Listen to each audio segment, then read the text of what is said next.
Zee 24 तास एक पाऊल पुढे।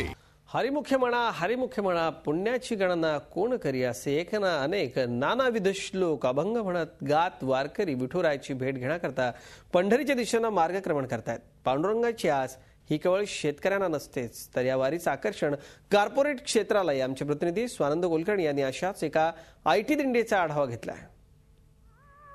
पुंडलिक वरदा हरी विठ्ठल श्री ज्ञानदेव तुकाराम पंढरीनाथ महाराज की जय, ज्ञानेश्वर महाराज की जय।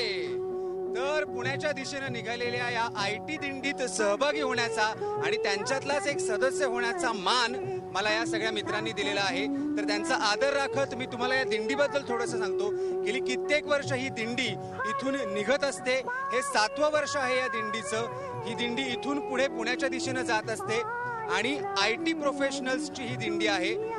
यावेळेसचं या दिंडीचं वैशिष्ट्य म्हणजे दिल्लीत झालेली जी एक अतिशय वाईट घटना होती त्या घटनेचा निषेध किंवा त्या घटनेचं तारतम्य बाळगत या दिंडीची जी टोपी आहे त्याच्यावरती तुम्ही एक मेसेज पाहू शकता की ज्याच्यात म्हटलेलं आहे, मुक्ता बहिणा जना तू दुर्गा वीरांगना। याचा अर्थ हाच या दिंडीचा उद्देश आहे। आपल्याबरोबर काही आपल्या या दिंडीतील सहभागी व्यक्ती आहेत, त्यांच्याशी बोलून बघूयात। मॅडम, तुम्ही सांगा की दरवर्षीप्रमाणे ही दिंडी निघालेली आहे, या वर्षीचं हे वैशिष्ट्य आहे, नक्की काय संदेश तुम्ही पोहोचवण्याचा प्रयत्न करता?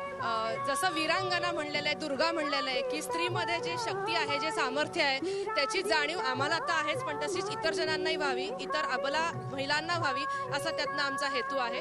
आणि अतिशय शिस्तबद्ध नियोजन 5:15 वाजता सगळे एकत्र होऊन साई मंदिरापाशी जमले। जसं ज्ञानेश्वर महाराजांचा प्रस्थान सोहळा आला, पालखीचं दर्शन घेतलं आणि सगळे दिघीच्या दिशेने टाळ मृदुंगाच्या गजरात हरिनामाच्या जयघोषात ठेक्यावर पावलं पडत पडत आम्ही आज विश्रांतवाडीपर्यंत पोहोचलेलो। सर, ही 7 वर्ष ही दिंडी तुम्ही चालवत आहात, सुरू करण्यामागची संकल्पना काय होती आणि इतकी वर्ष आता पुढे कशा पद्धतीने सहभाग वाढतोय?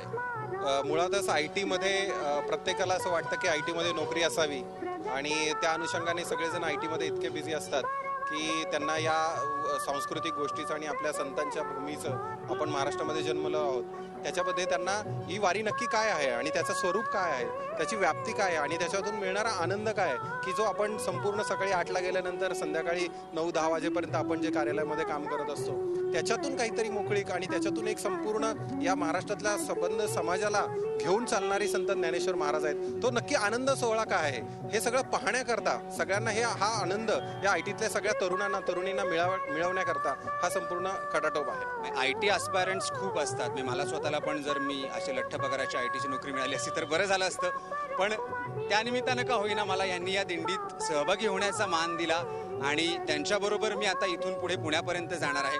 तर मंडळी, तुमचा हा सगळा संकल्प जो आहे तो अशाच पद्धतीने पुढे चालत राहू दे आणि ह्याच्या मागे विठुरायाचं, ज्ञानोबा माऊलींचं आणि तुकारामांचं पाठबळ असंच राहू दे। त्यामुळे समारोपाला पुन्हा एकदा एक गजर होऊन जाऊ दे।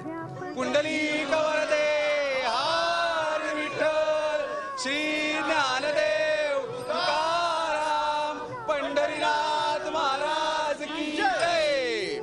व्हिडिओ जर्नलिस्ट अमित पवार सह स्वानंद कुलकर्णी, झी मीडिया, पुणे। झी 24 तास एक पाऊल पुढे।